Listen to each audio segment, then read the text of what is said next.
अस्सलाम वालेकुम। मुनफरिद तबसरों के प्रोग्राम ब्लैक एंड वाइट के साथ मैं हूं मरियम जफ़र और हमारे साथ हैं जनाब हसन निसार। हसन साहब, अमरीकी सदर डोनाल्ड ट्रंप मुतअद्दिद बार मुख्तलिफ मौके पर बावर करा चुके हैं कि मैंने पाकिस्तान और हिंदुस्तान को एटमी जंग से बाज रखा। क्या ट्रंप नोबेल प्राइज़ के हकदार करार पाएंगे?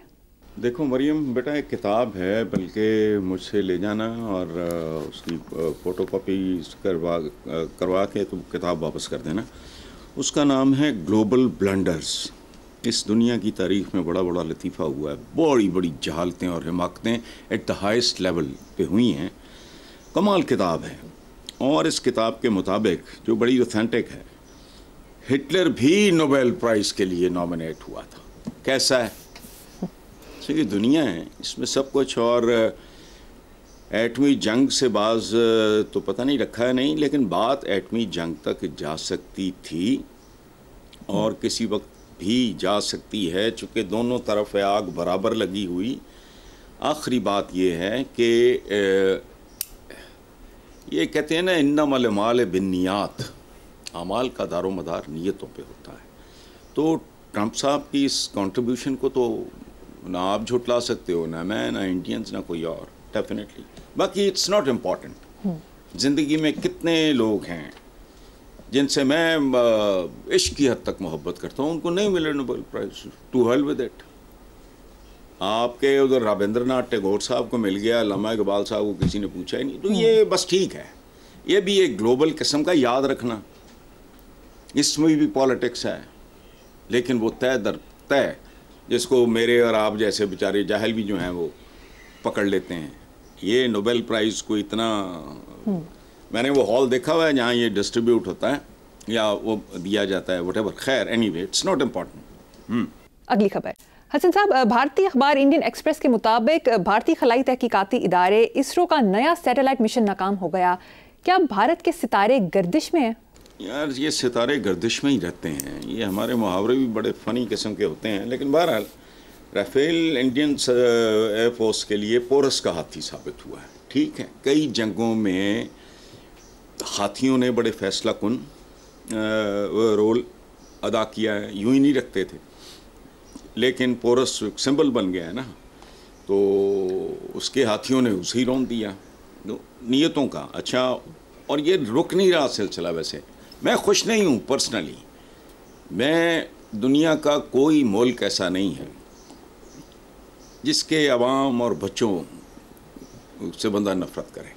इंसान तो नहीं कर सकता, मैं नहीं करता, ख़त्म हो गई बात। अच्छा, अब मैं आई एम नॉट हैप्पी। ये मैं खुश होकर नहीं आपको बता रहा कि भारतीय आमों का बड़ा ऑर्डर है जो कैंसिल हो गया। सैटेलाइट मिशन आप करें नाकाम। भारत में एक हिंदुओं में एक चीज़ चलती है, 60 सती, कि गर्दिश शुरू हो जाए तो फिर वो पता नहीं 7.5 साल तक की वो। अच्छा, तो किसी नजूमी को हाथ दिखाया किसी मेरे जैसे ने, तो उसने कहा कि भाई तुम्हारे आइंदा 10 साल बड़े टफ होंगे। उसने कहा जी अगले भी 10 साल बड़े टफ। उसने कहा फिर उससे अगले, उसने कहा फिर वो ठीक हो जाएंगे तुम्हारे हालात, चूँकि तुम आदी हो जाओगे बुरे हालात का, इसलिए सब कुछ ठीक हो जाएगा। तो ये जो बुखार चढ़ा हुआ है मोदी साहब को, तो ये अल्लाह करे उतर जाए। इट इज़ गुड फॉर बनीना इंसान के लिए बेहतर है, वरना चूँकि बात फिर बहुत ही आगे निकल जाएगी। बहरहाल छोड़ें आगे। हसन साहब, दूसरी तरफ भारत ने बेहिसी की इंतहा कर दी। मीरठ की रिहायशी सना की कराची में शादी हुई। 45 दिन के वीज़े पर वालिदैन से भारत मिलने गई। जब पाकिस्तान वापस आ रही थी तो भारतीय हुकूमत ने ये कहकर रोक दिया कि तुम इंडियन सिटीज़न हो, तुम्हारे बच्चे पाकिस्तानी हैं। माँ को इंडिया में रोक लिया और बच्चों को पाकिस्तान जाने दिया। ज़ीरो लाइन पर बच्चों की चीखों पुकार और माँ की आहो बुका देख कर वहाँ के सिक्योरिटी गार्ड भी आबदीदा हो गए। देखो, इसको देखने के कई तरीके हैं। मसलन हम जब गदा का मातम करते हैं वहाँ के बच्चों के साथ होने वाली बेरहमाना सलूक, तो फिर मुझे अपने बच्चों का भी ख्याल आ जाता है। जब मैं अपने छोटे छोटे बच्चों को भीख मांगते देखता हूँ, ये भट्टों पे काम करते, ये जो वो क्या होती हैं, ये पंक्चर लगाने वाली दुकानों पे, ओए छोटे ये वो, तो वो क्या है, वो हमारे अपने बच्चों की, उनके साथ अब्यूज़, जिनसी ज़्यादती का शिकार होते हैं बेशुमार। खबरें नहीं ख़त्म होने में आती। अच्छा, लेकिन इंसान हैं, आप दीदा हो जाते हैं। दूसरा पहलू इसका ये है कि है जुर्म ज़ईफ़ी की सज़ा मर्ग मफाजात। कैसे? हज्जाज बिन यूसुफ हमारी तारीख़ का एक बड़ा अजीब सा कैरेक्टर है। वो जितना काबिल मोहब्बत है उतना ही काबिल नफ़रत भी है, चूँकि उसने बहुत बहुत जुल्म किए। लेकिन एक बार जब बैरी कज़ाकों ने लूटा तो किसी औरत ने हज्जाज की दुहाई दी। It was finally reported to Hajjaj bin Yusuf. ये किताबों में लिखा है, मुझे ज़ाहिर है मैं कहीं वीडियो देखी हुई। हज्जाज बिन यूसुफ को पता चला, वो उठ के खड़ा हो गया, गैज़ और गज़ब का आलम। उसने कहा लब्बैक लब्बैक लब्बैक। और फिर सिंध की फतह में, अच्छा एक ये किताबों की कहानी कर रहा हूँ, मैं तो ज़ाहिर वहाँ नहीं था। सो माँ बच्चों की पुकार पे लब्बैक कहने के लिए जो आपको जैसा मसल चाहिए, हिम्मत नहीं पड़ता। देखो बात सुनो, अमेरिकन यहाँ से अपने कातिल ले गए, क्या कर लिया आपने? वो क्या था जिसने लाहौर में पता नहीं बंदे मारे थे, क्या नाम था उसका, गोरे का। वो पकड़े जाने के बावजूद भी वो एरोगेंट होता है। डिपेंड करता है आप कौन हो, कहाँ खड़े हो, आपकी सूरत हाल कैसी है। तो एम ही नहीं कहा इकबाल ने, है जुर्म ज़ईफ़ी की सदा मर्ग मफाजात। लेकिन ये दुनिया ऐसी ही थी, ऐसी ही है और इससे बदतर होगी। याद रखना, साइंस और टेक्नोलॉजी के नतीजे में ये दुनिया कमियों पे मुश्तमिल होगी, सवाए उन लोगों के जिन्होंने रब्बे ज़िदनी इल्मा, हमने सुना, उन्होंने अमल किया। ऐ मेरे रब मुझे इल्म अता फरमा, इकरा, इल्म हासिल करो, फलाना फलाना। हमने दीनी दुनियावी वो कर कर आके अपनी दुनिया का तो बेड़ा गर्क कर लिया। तो ये चलता है। आगे चलते हैं साहब। अमरीकी अखबार ने भारतीय हुकूमत की सरपरस्ती में दहशत गर्दी को बेनकाब कर दिया। भारत पाकिस्तान में टारगेट किलिंग में मुलव्वस है। भारत का मकरूह चेहरा दुनिया के सामने आ गया है। देखो मरियम, आप जैसी मासूम बच्चियां, बच्चे, यंगस्टर्स, भारत में बूढ़े बूढ़ियां, 2 वक्त की रोटी के लिए स्ट्रगल करते हुए करोड़ा लोग हैं।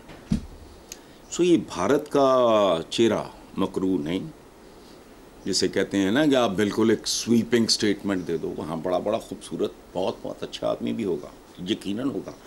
और जिनको पता ही नहीं है कि हम क्या हैं, हमारा मुल्क क्या है, हमारे लीडर कैसे हैं, फलाना। हमारे यहाँ नहीं साइन लोग फिरते, पता नहीं होता।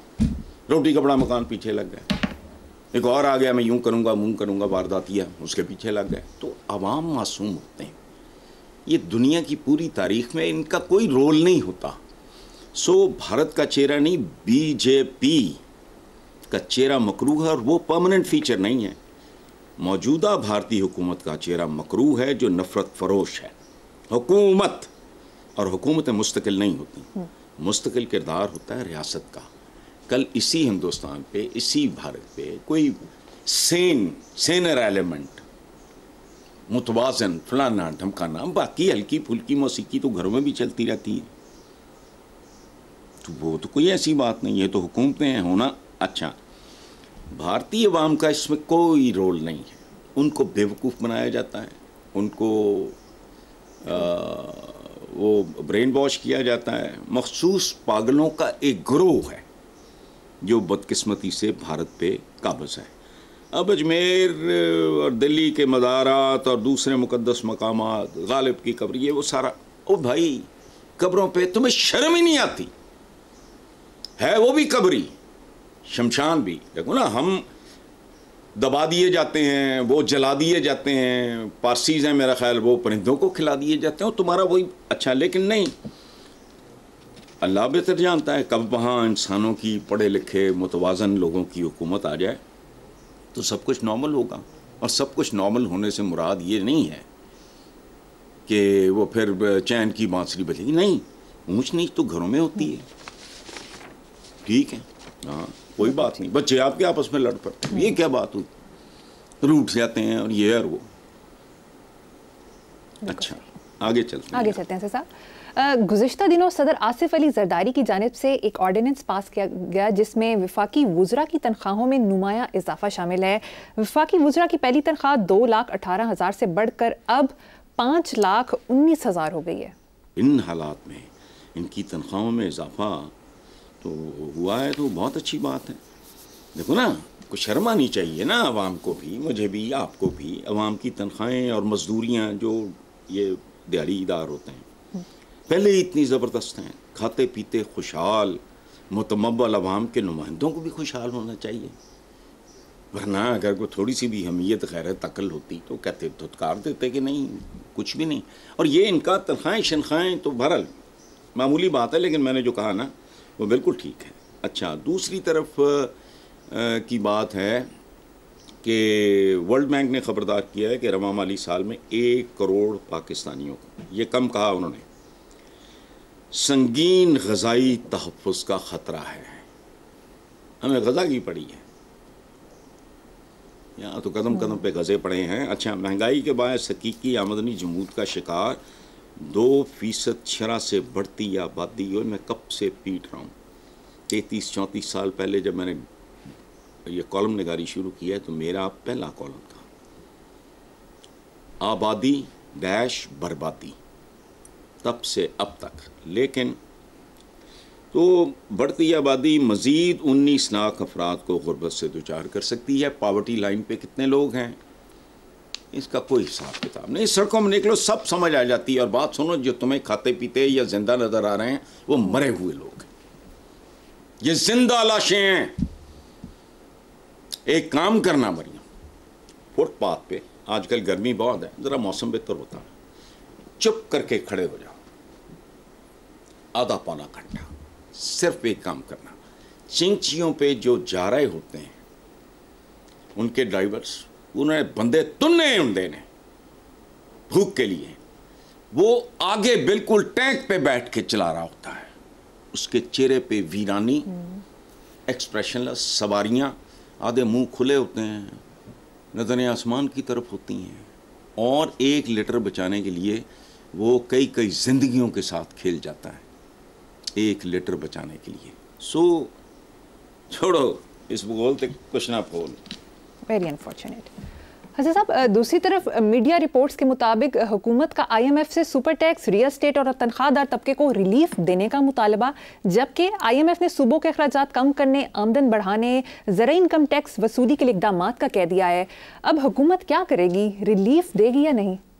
खेत स्वा देगी, झूठे वादे देगी, फेरे लवाएगी, लारे लाएगी। उन्होंने क्या करना है?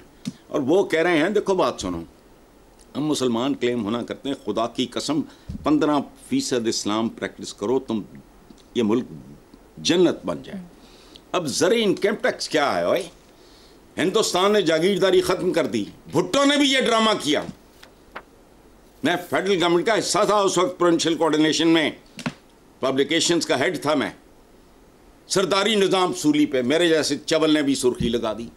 नतीजा बार खान में पता नहीं लगारी, हालांकि लगारी साहब बेहतर आदमी थे, पता नहीं 22,000 एकड़ जमीन। और तमाशा बनाया हुआ है तुमने। याद रखो, बिकाऊ लोगों ने सूद लेना देना फिर इस्लामी, जागीरदार पालने फिर इस्लामी, मिलावट करना फिर इस्लामी। ये बेबरकती है, मुनाफिकत है। मुनाफिक काफिर से बदतर होता है, वो समझ ही नहीं आती, उसको अपनी समझ नहीं आती। बात सुनो, हज़रत उमर बिन ख़त्ताब के ज़माने में मुसलमान एक्सपैंड कर रहे थे लाइक एनीथिंग। तो मुसलमानों के अंदर एक ग्रोह जिसमें हज़रत बिलाल, सैयदना बिलाल शामिल थे, उन्होंने कहा ज़मीनें बांटें। हज़रत उमर बिन ख़त्ताब पे प्रेशर बढ़ना शुरू हो गया। ये ह्यूमन नेचर है यार, कोई कितना भी हो फने खां, उसको भूख लगती है, उसको प्यास लगती है, उसकी और ज़रूरियात, इंसान ही होते हैं। कभी अब हज़ारों अरबों एकड़ ज़मीन आ गई है तो हमें मतलब ज़मीनें। हज़रत उमर बिन ख़त्ताब ने, जानती हो क्या कहा? ज़मीन माले गनीमत नहीं, ये माले फ़ै है। फे या जो भी इसको कहते हैं अरबी में, मैं अरबी नहीं जानता।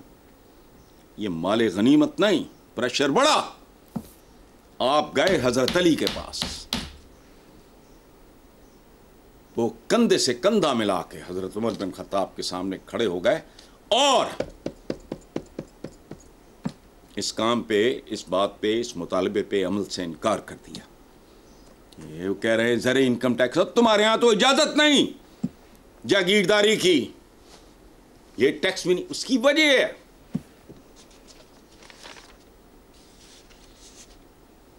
सप नू सप लड़े, विस्की नू चढ़े।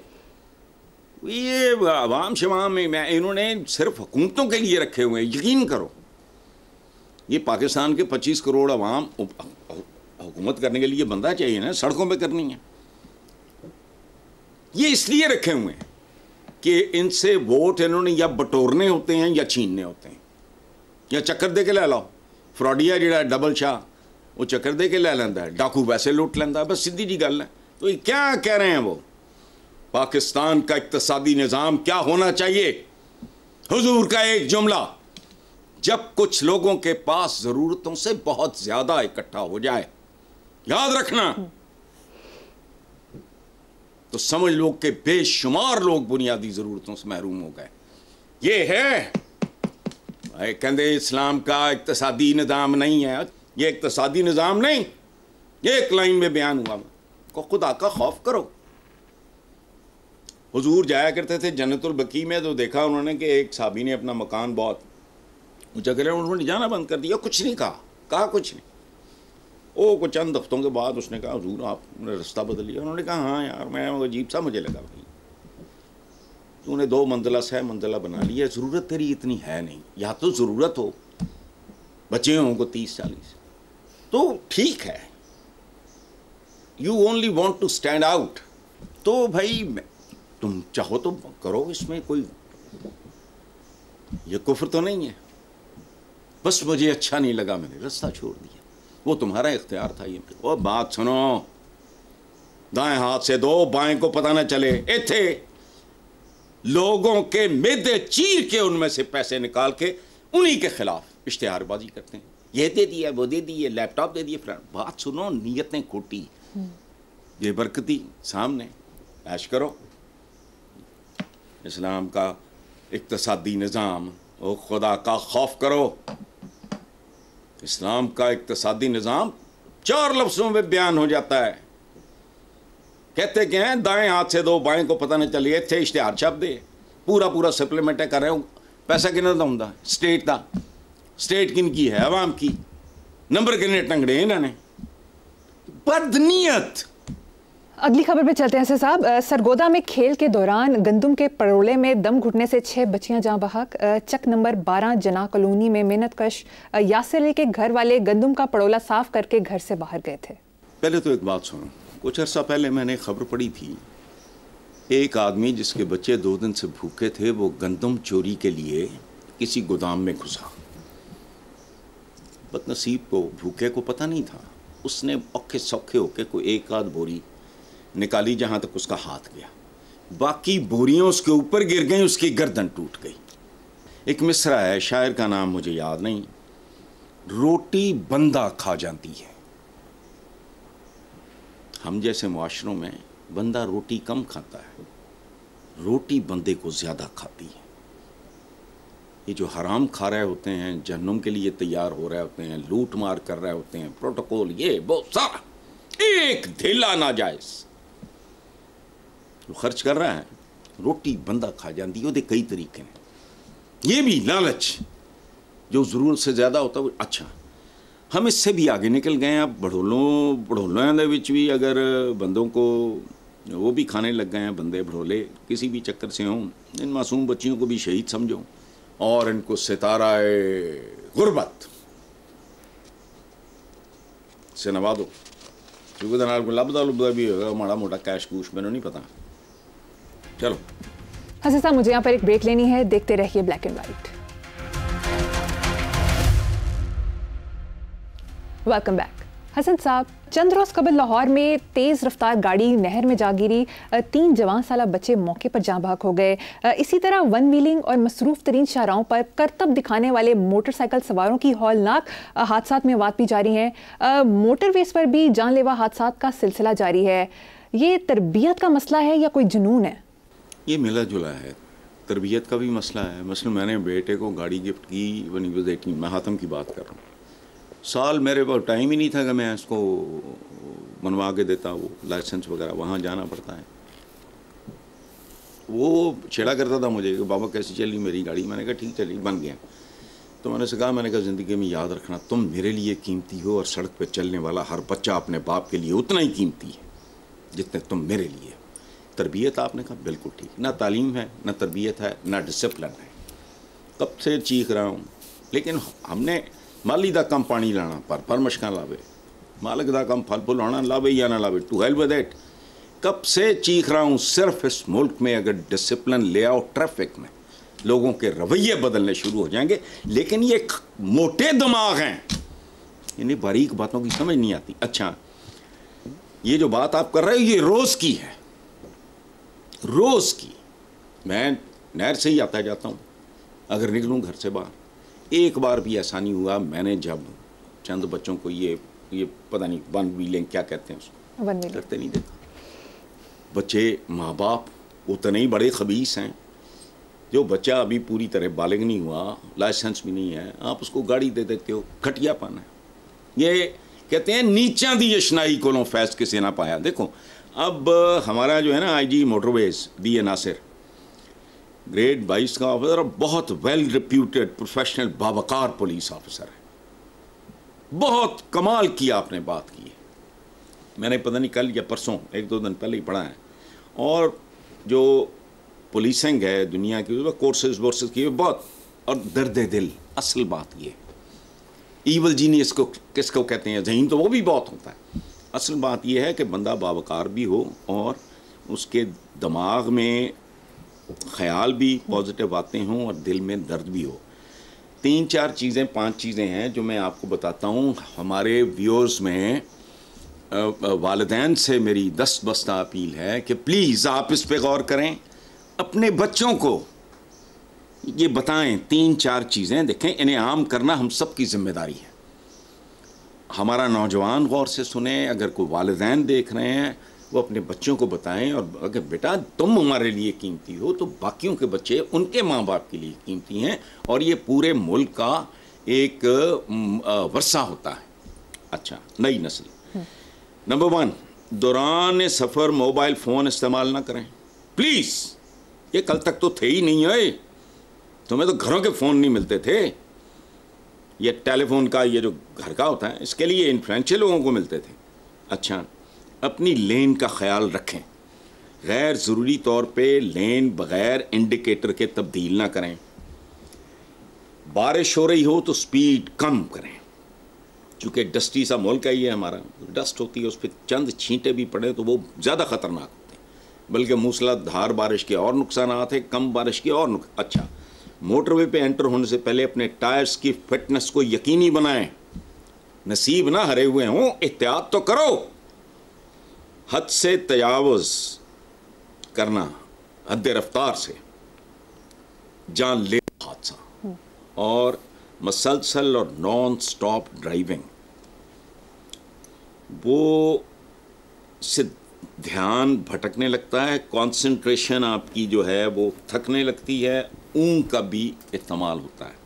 मसलसल और नॉन स्टॉप। एक और बात एडिशनल है कि मेरे एज में जो लोग चले जाते हैं, मैं तो कभी मैंने ड्राइवर होता है मेरे पास, गाड़ी मैं ख़ुद चलाता हूँ, जो ज़रा 60 से ऊपर चले जाते हैं लोग, ड्राइविंग ना छोड़ें। इससे आपके रिफ्लेक्सेस, आप जिम जा सकते हो, वॉक कर सकते हो, उधर जा सकते हो, पार्क शार्क में, ये वो सारा वो काम आप कर लोगे। रिफ्लेक्सेस के लिए आप ड्राइव करना ना छोड़ें, कम करें लेकिन ख़ुद करें, आहिस्ता करें, एहतियात से करें। अगर आप एक एज से आगे निकल गए हैं और आप, अच्छा, मसलसल और नॉन स्टॉप ड्राइविंग से मैंने आपको पहले भी कहा है ना, ऊँग आ जाती है, कंसंट्रेशन स्पैन आपका, अच्छा, आखिरी बात कभी ना पहुंचने से, ये घटिया सी बात है। अरबी में भी लिखा होता है, अंग्रेज़ी में भी लिखा होता है, मेरा ख्याल है हर महज़ब मुल्क में लिखा होगा, लेकिन हमारे भी लिखा होता है, शायद सुनते कोई नहीं, कि कभी ना पहुंचने से ज़रा लेट पहुंच जाना ज़्यादा बेहतर है। तो ये इसको जो बीच में आप शो से छोड़ते हो, पता नहीं वो डिजिटल मीडिया वगैरह में उसको इसमें ना हाईलाइट करना, हमारे बच्चे ज़्यादा से ज़्यादा देखें, पेरेंट्स देखें, और वो भी अपने बच्चों को ये दिखाएं या ज़बानी बता दें। आगे ठीक है ऐसे साहब, मुझे यहाँ पर एक छोटी सी ब्रेक लेनी है, एक ब्रेक के बाद हाजिर होंगे। Welcome back. हसन साहब, पब्लिक अकाउंट्स कमेटी में बेनज़ीर इनकम सपोर्ट प्रोग्राम के तहत सरकारी अफसरान की बेगमात, पेंशनर्स और अहल खाना को करोड़ों की अदायगी का इंकशाफ हुआ है। पब्लिक अकाउंट्स कमेटी ने रकम लेने वाले ग्रेड 19 और 20 के अफसरान की शिनाख्त सामने लाने की हिदायत कर दी। तो क्या ये बकबक है ये सारी, सामने लेंगे फेर की चुप करो, जेल ना सुटो। लेकिन ऑल दिस इज रबिश। ये वाकया भी किस्सा है पारीना है। देखो कई साल पहले वो मेरे पास भी उनके सिंधी शौहर थे, बाद में डिवोर्स हो गई है वो। उस बीबी का नाम था फरजाना राजा, वो भी बेनज़ीर इनकम सपोर्ट प्रोग्राम की सरबराह रही हैं। उनके बड़े अच्छे ताल्लुकात थे। मेरा बचपन का बहुत प्यारा दोस्त जावेद इकबाल, बहुत टॉप का पाकिस्तान का नंबर 1 कॉलमिस्ट, तो जेदी के साथ ताल्लुकात थे। तो फिर बेली पे और अपने शौहर के साथ भी आई, फिर बेकान दफ़ा उन्होंने भी यहीं कहीं किराए पे रहते थे। अच्छा, वो उनके भी बेतहाशा माली स्कैंडल्स, करोड़ों नहीं अरबों के। फिर वो बैरून मुल्क चली गई, मुल्क छोड़ गई। फिर वहाँ क्या हुआ और उसके बाद क्या हुआ और उसके बाद क्या हुआ, ये कहानी फिर से ही। तो पाकिस्तान में तो इकॉनमी यही है, लूट मार, लुटो ते फुटो। पाकिस्तान में सिर्फ एक मंशूर है, लुटो ते फुटो, ख़त्म। ये नॉर्मल बात है। इस तरह की बात को आप सवालों में शामिल करना ही बंद कर दो। ये तो आप कह रहे हो जी फलां आदमी जो है वो सांस ले रहा है, वो जो अगर जिंदा है तो सांस ले ही रहा है ना। हसन साहब, गुज़श्ता हफ्ते आपने जो एक खूबसूरत किताब ज़िंदगी कैसे गुजारें के बारे में बताया था, तो काफ़ी ज़्यादा डिमांड आ रही है कि ये किताब कैसे हासिल की जा सकती है, कोई कॉन्टेक्ट दे दें। तो भाई आप वो लेके अतर को कहो, कलम फाउंडेशन इंटरनेशनल का फ़ोन नंबर, ईमेल एड्रेस वगैरह वो आप चला दो। जो पाकिस्तान के अंदर हैं वो मेरा एड्रेस केयर ऑफ समा करके दे देना, मैं उनको बराह रास्त भिजवा दूँगा। जो बैरून मुल्क हैं वो उसका मुझे नहीं पता, आप दे दो, बिल्कुल दो। बहुत अच्छी बात है, बहुत अच्छी बात। हसन साहब, कहा जाता है कि मोहब्बत और जंग में सब जायज़ है, आपका क्या ख्याल है इस बारे में? यार देखो, और भी बहुत कुछ कहा जाता है उनके चीज़ों। हमारे यहाँ प्रॉब्लम ये है कि हम सतरें पढ़ने के आदी हैं, सतूर पढ़ते हैं। बैन सतूर पढ़ने वाला बंदा आपके मुल्क में शायद 1 मिलियन में एक भी ना हो। दूसरी बात आपको पते की बताऊं, जो बच्चे अगर सुन रहे हों, बच्चों से मुराद टीनेजर्स, तो एक है रैपिड रीडिंग।